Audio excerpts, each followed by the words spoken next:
Είμαι ο Νίκος Πολιτάκος και σήμερα σε συνεργασία με τη The Sharp Cook θα σας δείξουμε πώς χρησιμοποιούμε τα ιαπωνικά μαχαίρια. Το ντέμπα είναι ένα μαχαίρι σχεδιασμένο για την αφαίρεση των φιλέτων από το ολόκληρο ψάρι και χρησιμοποιείται από το σύνολο των Ιαπωνέζων σεφ για αυτή τη χρήση. Σε κάποιες περιπτώσεις χρησιμοποιείται και σε πουλερικά. Τα βασικά χαρακτηριστικά του είναι η πολύ χοντρή ράχη του σε σχέση με τα υπόλοιπα ιαπωνικά μαχαίρια, προκειμένου να είναι στιβαρό και ανθεκτικό όταν χρησιμοποιείται για το κόψιμο του κεφαλιού του ψαριού. Είναι μαχαίρι μονής κόψης, δηλαδή είναι ακονισμένο μόνο από τη μία πλευρά, ανάλογα εάν προορίζεται για δεξιόχειρα ή αριστερόχειρα, όπως και τα περισσότερα παραδοσιακά ιαπωνικά μαχαίρια. Και στην άλλη πλευρά του υπάρχει μία κοιλότητα προκειμένου να δημιουργείται ένας θύλακας, κενό αέρα, κατά την κοπή και να γλιστράει πιο εύκολα χωρίς να κολλάει η σάρκα του ψαριού στη λεπίδα. Το προφίλ του έχει μία έντονη καμπύλη προς τη μύτη που τη χρησιμοποιούμε για να δουλέψουμε πάνω και γύρω από το κεντρικό κόκαλο του ψαριού για την αφαίρεση των φιλέτων. Ο σωστός τρόπος να κρατάμε το συγκεκριμένο μαχαίρι είναι αυτός που βλέπουμε εδώ, με την παλάμη μας όσο πιο μπροστά από τη λεπίδα γίνεται και τον δείκτη πάνω στη ράχη. Στο συγκεκριμένο ψάρι, ένα μαγιάτικο περίπου 2,5 κιλών, θα χρησιμοποιήσουμε ένα ντέμπα 16,5 εκατοστών. Το πρώτο βήμα είναι η αφαίρεση του κεφαλιού. Κόβουμε κάτω από το πλαϊνό φτερό του ψαριού με λοξή κοπή με τον τρόπο που βλέπουμε από τη μία πλευρά και κάνουμε το ίδιο από την άλλη. Στη συνέχεια βρίσκουμε ένα κενό στο κεντρικό κόκαλο του ψαριού κοντά στο κεφάλι και είτε με τη μύτη είτε με το πίσω μέρος της λεπίδας κάνουμε μία μικρή τομή σπάσιμο στο κόκαλο. Σπάμε εύκολα το κόκαλο με το χέρι και αφαιρούμε το κεφάλι και στη συνέχεια αφαιρούμε τα κολάρα.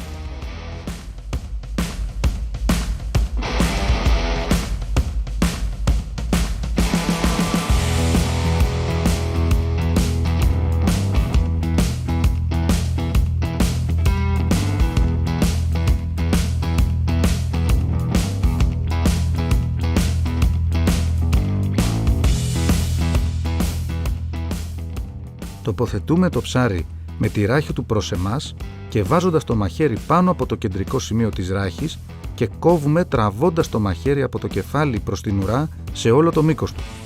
Επαναλαμβάνουμε την κοπή εάν χρειαστεί με τον ίδιο τρόπο μέχρι να φτάσουμε στο κεντρικό κόκαλο του ψαριού.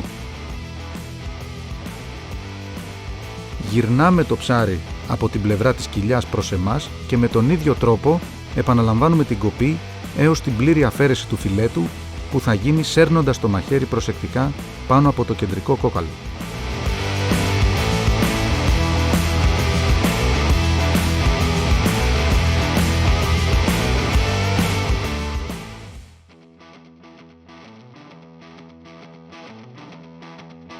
Η αφαίρεση της μίας πλευράς ολοκληρώθηκε.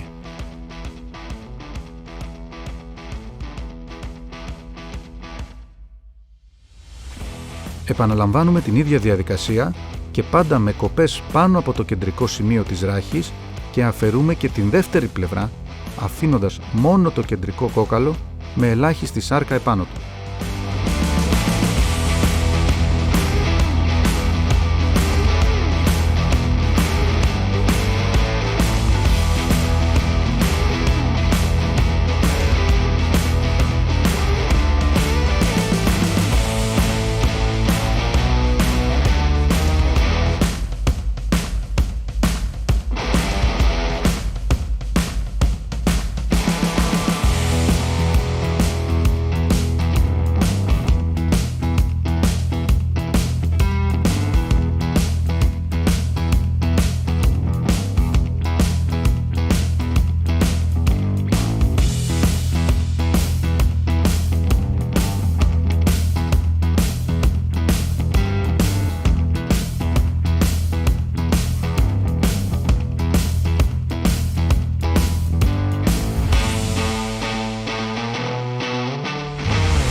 Με τον τρόπο που βλέπουμε, κόβουμε το κεντρικό κομμάτι μεταξύ των δύο φιλέτων που λέγεται γραμμή του αίματος και στη συνέχεια αφαιρούμε το κομμάτι της κοιλιάς που έχει τα κόκαλα.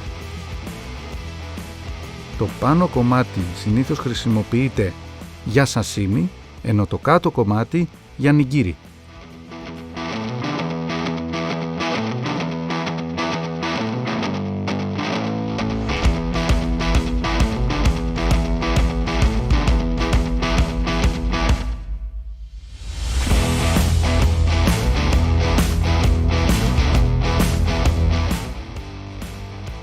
Υπάρχουν δύο τρόποι για την αφαίρεση των κοκάλων της κοιλιάς. Είτε αφού πρώτα διαχωρίσουμε το πάνω με το κάτω φιλέτο, όπως βλέπουμε εδώ, είτε πριν διαχωρίσουμε τα δύο φιλέτα, όπως θα δούμε στη συνέχεια.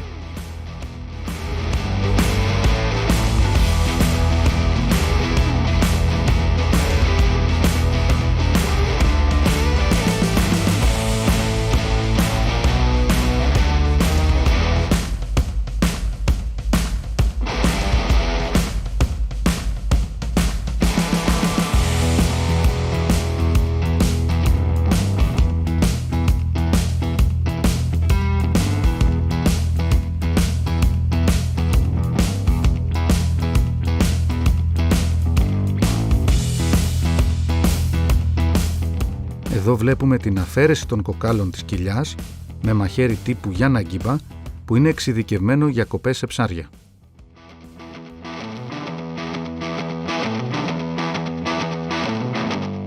Η επιφάνεια κοπής Hasegawa που χρησιμοποιούμε εδώ είναι σχεδιασμένη για χρήση σε ψάρια, προσφέροντας αντιολισθητική επιφάνεια και παράλληλα είναι φιλική προς την κόψη του μαχαιριού μας. Χρησιμοποιείται από το 95% των sushi chef στην Ιαπωνία.